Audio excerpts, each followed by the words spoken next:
Salve comunidade, firmeza? Então truta, tamo aqui certo para falar sobre um vídeo e continuar o assunto da última aula, certo? Então cola no vídeo porque eu tenho certeza que você tem que aprender. Então truta, é nós na fita e... Tá ridículo isso. Gente, a gente vai continuar sobre o assunto da última aula. A gente vai falar sobre... o que era mesmo? Movimento republicano no Pará, tá? Então... bem, a continuação, então presta atenção e me aguarde que a gente... Ah, tá, aprendi a piscar. Tamo junto, daqui a pouco a gente tá de volta. Tchau, tchau. Então, povo, bora lá. Dando continuidade ao nosso assunto do período republicano, né? Da instauração, da proclamação, como foi o processo de criação, vamos dizer assim, da república aqui no nosso estado, a gente vai ver como a escola estava inserida nesse contexto, né? A escola, não só no Pará, no Brasil todo, naquele período, foi um instrumento muito importante para que essa ideia de república se consolidasse, para que as pessoas, a população de modo geral, tivesse, digamos, uma nova visão sobre esse período que estava se iniciando, né? Sobre a república. Então era necessário que todas as estratégias fossem utilizadas para que a ideia de república soasse como algo positivo, como algo benéfico para a população, mesmo que a gente saiba que, na verdade, apenas uma pequena parcela se beneficiou com isso. O povão, de modo geral, ele vivia, de certa forma, afastado do poder, das decisões, ele vivia meio que, sabe, de lado com o Império e continuou assim com a República, né? A República, na verdade, ela apenas significou uma melhora de vida para uma parcela que já era elite, né, que já era poderosa economicamente e agora também é poderosa politicamente falando, tá? Portanto, dentre essas estratégias, a escola ela tem um papel muito importante, né, para essa consolidação do ideário republicano. A gente vai ver a partir de agora como é que foi isso. Bem, eu separei alguns trechos aqui que estão nesse marca-texto, por assim dizer, né? E deixa eu até aumentar aqui o zoom. Pronto, assim tá bom.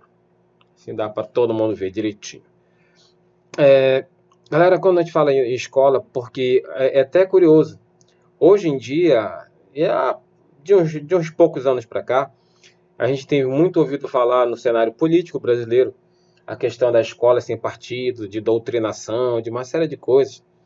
E, bom, primeiro de tudo isso é bobagem, né? Porque eu acho que eu não vejo isso acontecendo, mas a questão é que, nesta época que nós estamos falando agora, de início da República aqui no Pará, né, final do século XIX para início do século XX, nesse caso a gente tem uma doutrinação muito forte que vai ser colocada em prática para, como eu disse, construir esse ideário republicano.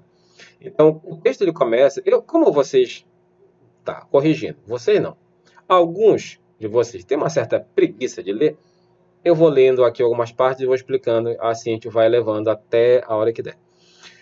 Eu grifei algumas partes como essa.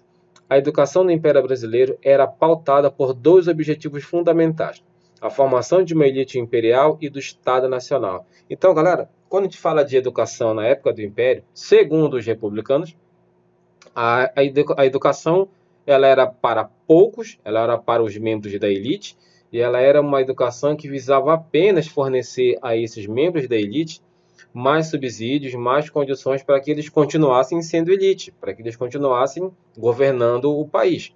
Ou seja, não era uma formação que tentava formar um ser humano melhor, né, dando a ele vasto conhecimento sobre outros aspectos que também são importantes, como a arte.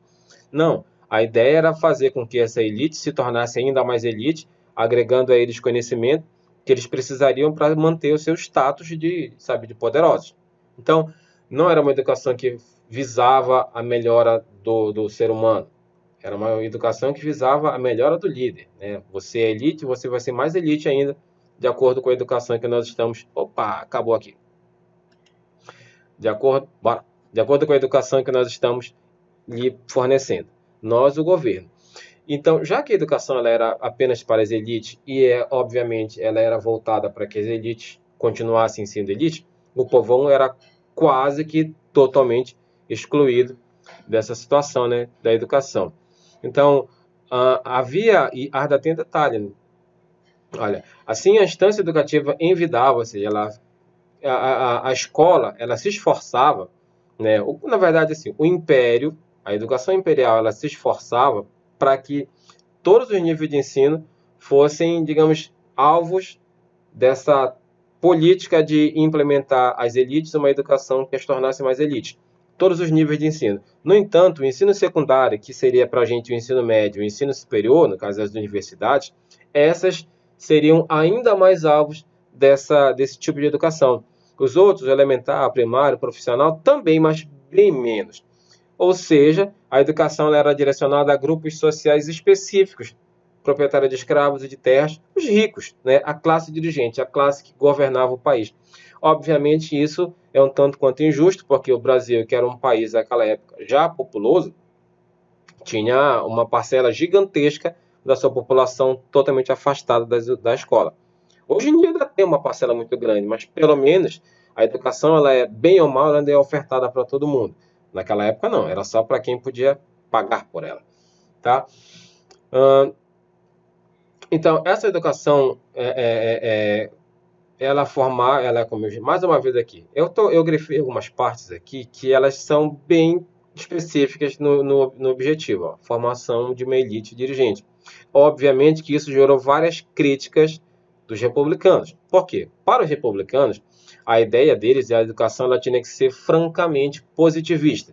O que seria essa educação positivista? Seria aquela educação voltada para objetivos que tornassem o ser humano melhor, uma educação voltada à ciência, olha, até marcar aqui, ó, que é por métodos rígidos, guiados por leis, experimentado e observado, ou seja, nós estamos vivendo uma época em que as ciências, o iluminismo, sabe, o positivismo, tudo isso tem como principal, como eu posso dizer, cerne da questão, principal ideia, a ciência, a evolução do ser humano, a evolução moral, a evolução científica.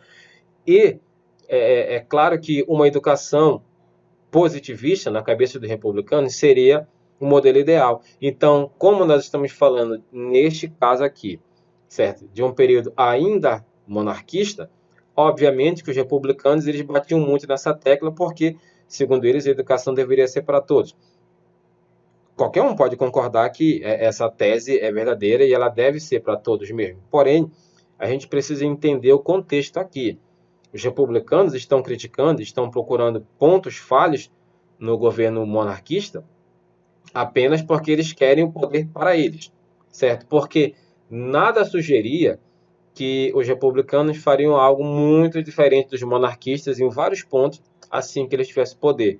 Ou seja, é aquele tipo de coisa, né? Enquanto eu sou pedra, eu não tô nem aí, eu vou pra porrada, eu vou bater. Depois que eu viro vidraça, eu começo a pensar melhor antes de certas atitudes.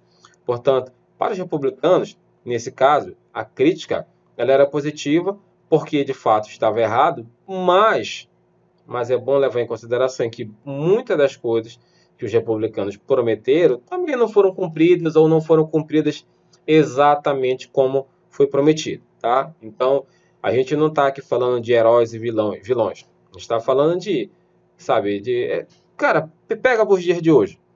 Daqui a pouco a gente vai ter eleições. Sempre assim. Um candidato fala que vai. O candidato que não está no poder, ele fala, ele acusa o candidato que está no poder, ele diz que vai fazer, que isso, aquilo, outro. Às vezes ele ganha e muitas vezes ele faz exatamente ou muito parecido com o que estava no poder, com o que era alvo de críticas. Aí esse que criticava passa a se defender das críticas e passa a atacar aquele que não está no poder. E isso fica rolando, rolando, rolando. É um ciclo vicioso. Tá? Então, essas coisas que aconteciam antes também acontecem agora, guardadas as devidas proporções e devidas diferenças. Bem, então é claro que esse discurso republicano era um discurso mais moderno. A educação republicana seria pautada pela ciência, até porque na educação imperial ainda tinha muito da questão religiosa, certo?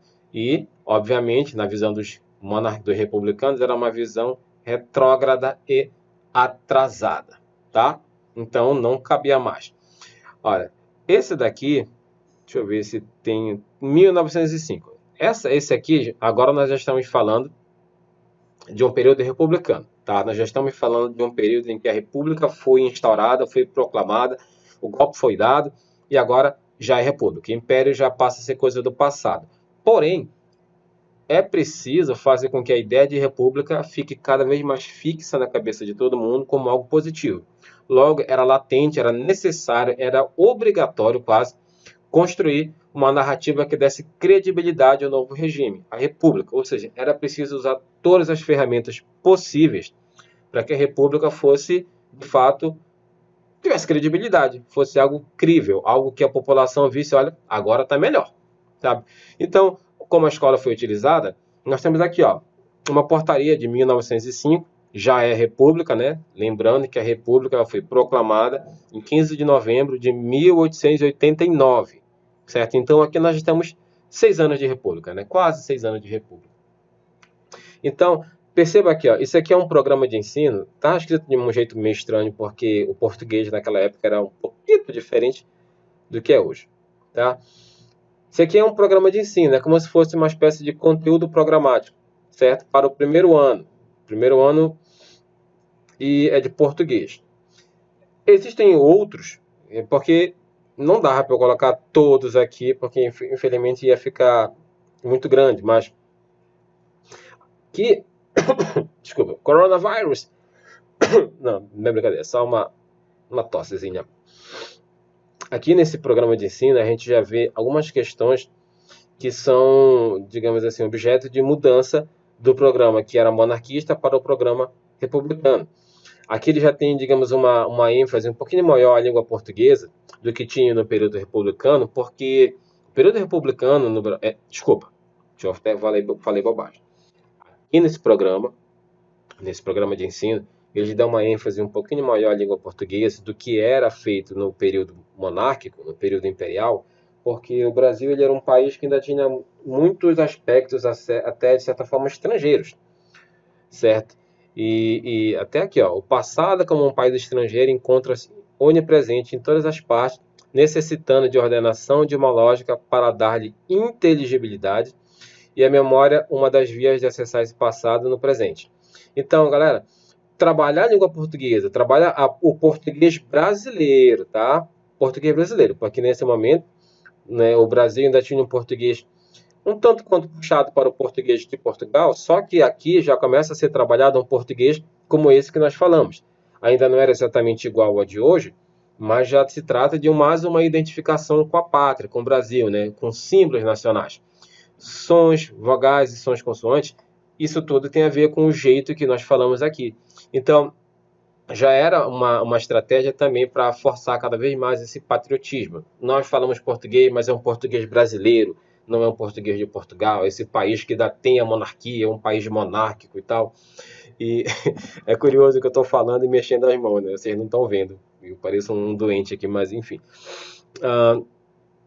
E aí, cara, olha, disciplinas como Geografia e História da Pátria e os manuais escolares seriam os meios pelos quais as ideias ou visões de república alcançariam um número maior de pessoas, contribuindo decisivamente para a afirmação do novo regime, que modelaria o novo cidadão republicano.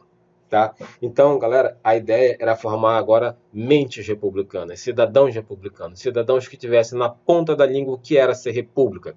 E nada melhor do que você fazer isso com aqueles cidadãos que ainda não são cidadãos, ou seja, as crianças, para que elas já cresçam tendo ali incutidas na sua mente essas ideias, para que elas comecem de certa forma, falar isso meio que no automático, de forma mecânica, assimilando, para que essas ideias fiquem bem ali arraigadas, meio amarradas na cabeça dessas crianças e desses jovens que frequentavam as escolas.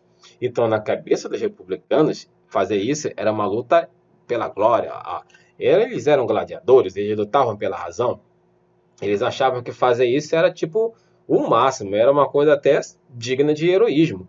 Na verdade, a gente sabe que era meio que uma manipulação, era quase uma lavagem cerebral, um processo de você empurrar na cabeça das pessoas certas ideias que você considera corretas, mas que talvez não sejam corretas para todos. Mais uma vez, eu quero repetir que nós não estamos falando aqui de heróis e vilões, nós estamos falando de pensamentos da época, que as coisas eram feitas de um jeito em determinadas épocas que para eles eram corretas, tá? Não estou dizendo que todo mundo que fazia isso era mau caráter, não. Era que, na época, o pensamento era esse, tá? E a gente tem que ter esse cuidado, porque quem garante que daqui a 50 anos, ao rever essa época que nós vivemos hoje, não vai ter gente que vai dizer: caraca, os caras faziam assim, mano, em 2020. Meu Deus, que absurdo, cara. Olha só. Ó, vem cá, falando, olha como os caras faziam aqui. Quer dizer, então as épocas elas vão passando e os pensamentos vão mudando. Então o que é correto hoje, talvez daqui a algum tempo já não seja mais tão correto, já não seja mais tão aceitável, e vice-versa. Possivelmente comportamentos que hoje são vistos assim com uma certa, digamos assim, vistos como feios, como errados, ou sei lá, visto assim de uma forma tanto quanto com críticas, talvez daqui a algum tempo as pessoas pensem que e os caras reclamavam disso daqui, olha como é bom. Então, é sempre bom quando a gente fala sobre história ter esse cuidado para olhar de uma forma sem julgamentos, ou pelo menos sem julgamentos com base na cabeça que a gente tem hoje, julgando um fato que foi criado por pessoas que tinham uma mentalidade diferente da nossa, ok? Muito bem. Obviamente que os republicanos eles não pensavam duas vezes em, sabe, descer a porrada no sistema monárquico, porque para eles era um sistema corrompido pela nojenta lepra da indignidade. Meu Deus, era forte o negócio, né? Mas agora nós estamos criando condições para o desabrochar de uma nova geração por vir, alimentada desde berço com as sãs doutrinas da igualdade e fraternidade. Ou seja, o pessoal viajava bacana. Lembrando que, como eu disse, nessa época a gente está falando de um Ctrl-C, Ctrl-V de muita coisa que está acontecendo na Europa, principalmente na França. Tá? Principalmente na França. Por que eu digo na França agora? Porque a Terceira República Francesa é o modelo adotado no Brasil. Na Revolução Francesa, nós tivemos lá igualdade, liberdade e fraternidade. Esse era o lema principal da República da Revolução Francesa e também da Terceira República Francesa. Portanto, essas ideias, obviamente, que elas estariam presentes aqui nesse novo modelo de educação republicano, ok?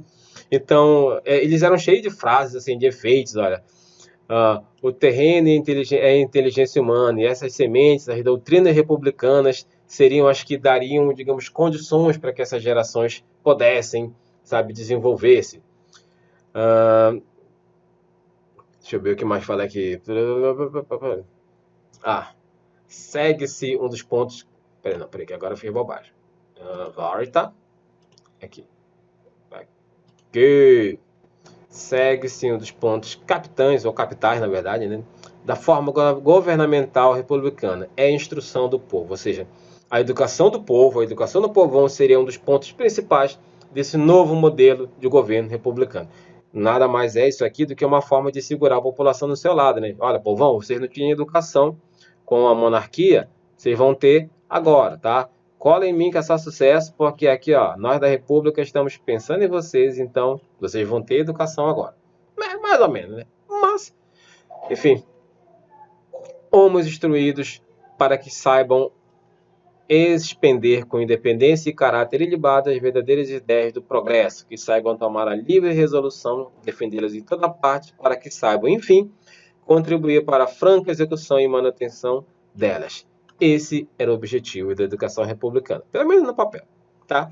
Então perceba aqui nós temos a cerimônia de formatura dos alunos da escola normal, as novas mentes que iriam carregar o ideal republicano. Então perceba que era uma cerimônia cheia de pompas, circunstâncias, esse bando de flor, imagina, isso aqui deve dar uma coceira do caramba, flor de cemitério, sei lá, e os caboclos aqui todo com o chapeuzinho na mão, todo com o seu terninho. Imagina vocês se formando, se fosse assim, não. Olha aqui a galera toda com o chapeuzinho, parece que todo mundo passou na mesma loja, né? Enfim, era a moda daquela época, os camarotes, e era uma cerimônia que visava dar às pessoas essa importância. Olha, vocês agora têm uma responsabilidade.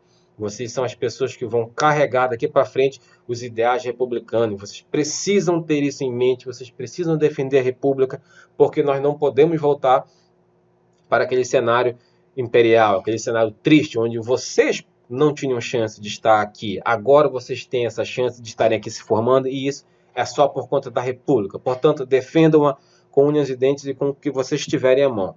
Essa era a ideia. Ou seja, era uma espécie de lavagem cerebral, porque nem tudo era bem assim como eles diziam. Porém, era preciso que o regime se tornasse crível, como diz aqui, certo? Logo, eles utilizavam todas as armas que eles tinham disponíveis para fazer isso realmente acontecer. E tem uma parte aqui que eu acho bem interessante. Na verdade, eu acho tudo aqui interessante, mas existem alguns pontos que a gente precisa falar, que é o seguinte, olha. Essa educação republicana, como eu falei, ó, ela é antítese da educação imperial. Ou seja, ela é exatamente o oposto. O que a educação imperial fazia, a educação republicana tenta fazer exatamente o contrário para mostrar que ela, de fato, é a que merece os elogios, que é a correta. E um dos primeiros pontos, um dos principais pontos que ele fala é em relação à formação de professores. Espera aí que agora foi bobagem aqui, ó. Formação de professores, porque os professores já tinham que ser formados agora com uma mente republicana, já que eles eram professores, entre aspas, de formação imperial. Tinha que haver ali uma reforma nos métodos pedagógicos, ou seja, na forma de ensinar. Tinha que haver a introdução da instrução feminina, certo? As mulheres elas tinham que entrar na escola para ser, digamos, para ter uma educação bem ali, se não igual, pelo menos praticamente igual à dos homens, porque na época imperial isso praticamente era inviável, né? Era uma mentalidade diferente.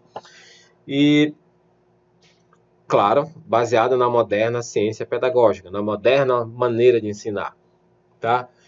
Portanto, a frase que eu achei mais interessante é essa aqui, ó. Portanto, caramba, tá aqui, ó. Portanto, o passado é construído e reconstruído de acordo com as necessidades do presente, de acordo com o que é digno ou não de ser lembrado, tornando-o crível. Ou seja, galera, a gente precisa entender que, assim, quando a gente fala de passado, quando a gente fala sobretudo de história, a gente precisa saber fazer uma interpretação correta dos fatos, porque nem tudo que chega até a gente, de fato, foi como está sendo descrito. Por isso que é importante que vocês não aceitem as ideias que chegam até vocês como prontas e acabadas.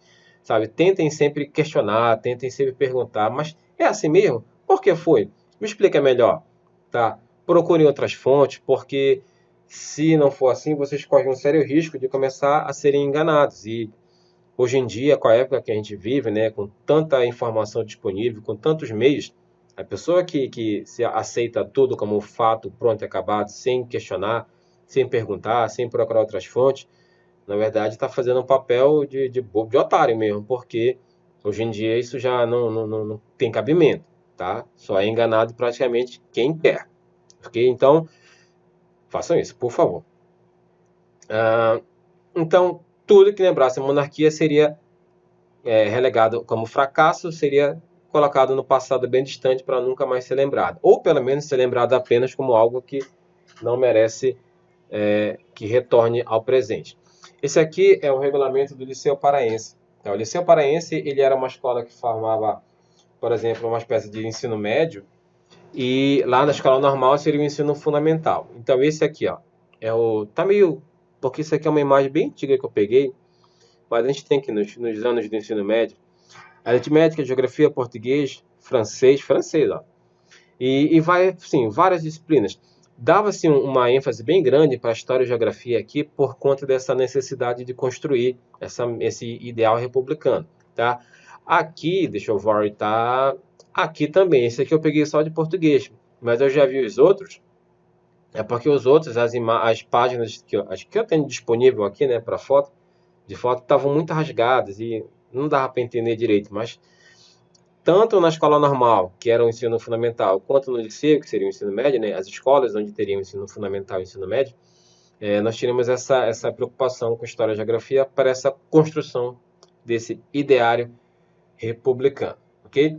Aí depois foram surgindo outros, né, o Ginásio Nacional, que também era uma escola que dava muita importância a essa construção. Na verdade, todas as escolas, elas estavam, digamos assim, conectadas com esse mesmo modelo republicano, para que, de um modo geral, todos pudessem ser, como eu posso dizer, abrangidos por isso, certo? Essa aqui é a foto da escola normal. Hoje em dia ela é o IEP, não sei se vocês sabem onde é, lá em Belém, fica próximo da Praça da República, certo? Onde funcionava a escola normal, certo?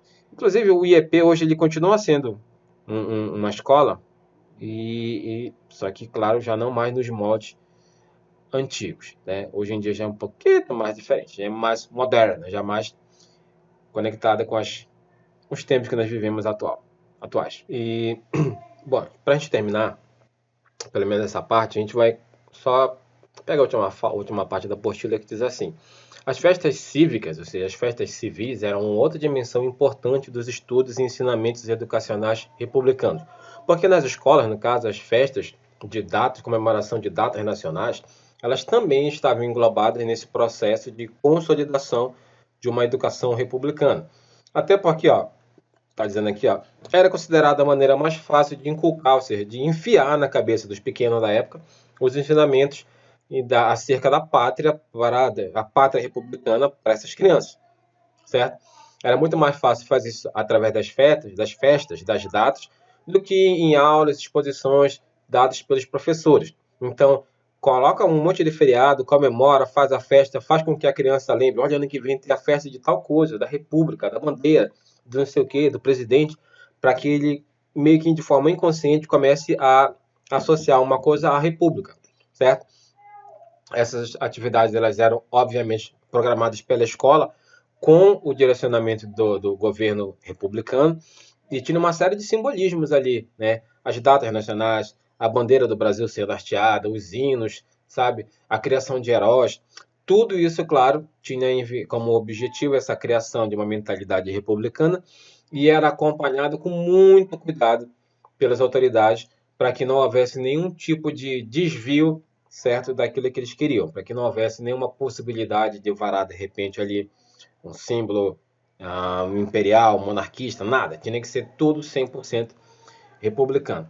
Essa aqui é a foto do Liceu Benjamin Constant, né, do Liceu Paraense, que hoje é o Colégio Paz de Carvalho, tá? Fica lá na Cidade Velha, colégio muito bonito, tá? Muito antigo, com muita história, tá?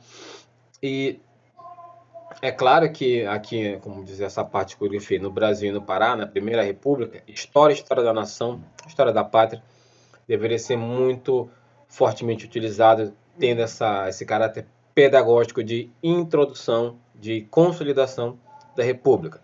Então, para a gente, deixa eu ver, já está acabando aqui, eu vou só ficar com você daqui nesse último parágrafo, porque eu acho que ele dá uma resumida bacana em tudo que nós dissemos agora.